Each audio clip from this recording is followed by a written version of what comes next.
Verás, el primer ejercicio de deber uno es la función aplana, la cual tiene que obtener un árbol y llevar todos sus elementos al nivel más básico, dejándolo todo en el mismo nivel. Entonces podemos proceder a hacer la demostración teniendo esta lista y todos resultan en el mismo nivel. Lo que nosotros tenemos como caso base es que la lista que estamos iterando ya se haya quedado sin elementos.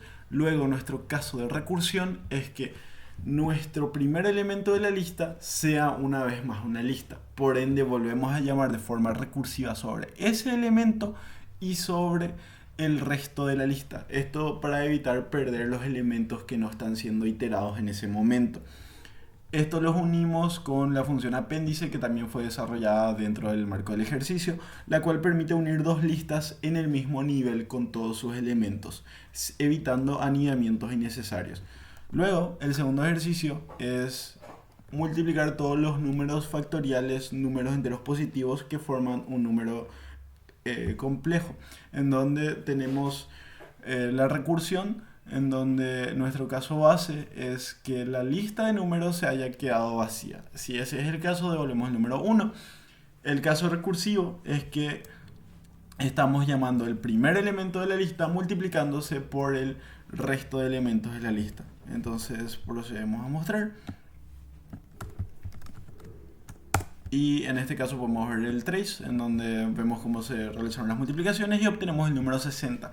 El siguiente caso, el siguiente ejercicio, es factorizar un número. Un poco más complejo, ya que en este caso lo que debemos hacer es obtener un número y a partir de él factorizar en sus números primos.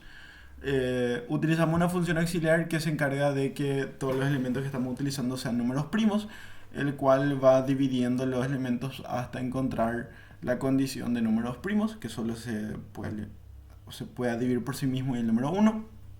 Entonces nuestro caso base es que el número acumulado sea igual al número que nosotros estamos dividiendo. Entonces, en ese caso es porque llegamos al número final y ya no vamos a avanzar más de ahí. Luego nuestro caso recursivo es que el elemento acumulado sea primo y que la división del número dividido el número acumulado sea 0, o sea que es una división exacta. Nosotros nos aseguramos de que esto se cumpla y que se vayan disminuyendo, ya que cada vez realizamos esta división. Vamos a ver esto mejor en el ejemplo, en donde en este caso tenemos el número 60 y tenemos que obtener sus números primos. Y podemos ver cómo 60 se divide en 2, 30 se divide en 2, 15 no se puede dividir en 2, entonces se aumenta. Y esto se cumple así hasta que los dos números sean iguales y por ende ya estemos en el final. Y tenemos 2, 2, 3, 5, que esto se ve respaldado por el ejemplo anterior. Luego tenemos la función que tiene que localizar una palabra clave dentro del árbol y devolver su contenido. Algo parecido a un diccionario dentro de los árboles. Entonces lo que nosotros hacemos es utilizar una función auxiliar que también es recursiva y nos da la facilidad de poder indagar en cada una de las listas sin perder el resto de la lista que en ese momento no se está analizando. Nuestro caso recursivo es que el CR de la lista, o sea la lista que se está guardando exteriormente, sea nula. En ese caso es porque ya no estamos avanzando y se vuelve a llamar la lista con el mismo valor y la lista completa y todo el restante. Entonces nosotros tenemos una recursión que se encarga de buscar cada uno de estos elementos. En este caso, por ejemplo, tenemos buscar la palabra verbo y que en este caso nos devuelve la palabra compra. También podemos utilizar el ejemplo que nosotros tenemos dentro del material y va analizando hasta encontrar el elemento que necesitamos. Luego tenemos el ejercicio de generador de código, el cual utilizando unos pequeños trucos de Racket permite ir estructurando una función recursiva con los parámetros que le estamos utilizando, que nos estamos pasando dentro de la función llamada recursión. También utilizamos el arroba, el cual nos permite desplegar una lista con todos sus elementos que pueden volver a ser listas sin tener que hacer un paso extra, y así presentamos todo el caso base y los demás casos. Luego dentro del else, que ya sería el último caso, sería el caso recursivo tenemos todo el resto de la función que se va a ir realizando. Podemos ver esto con una función de factorial que funcionaría en Racket. Entonces bajamos un poco más y mostramos acá totalmente funcional una función de factorial que de hecho podemos mostrar.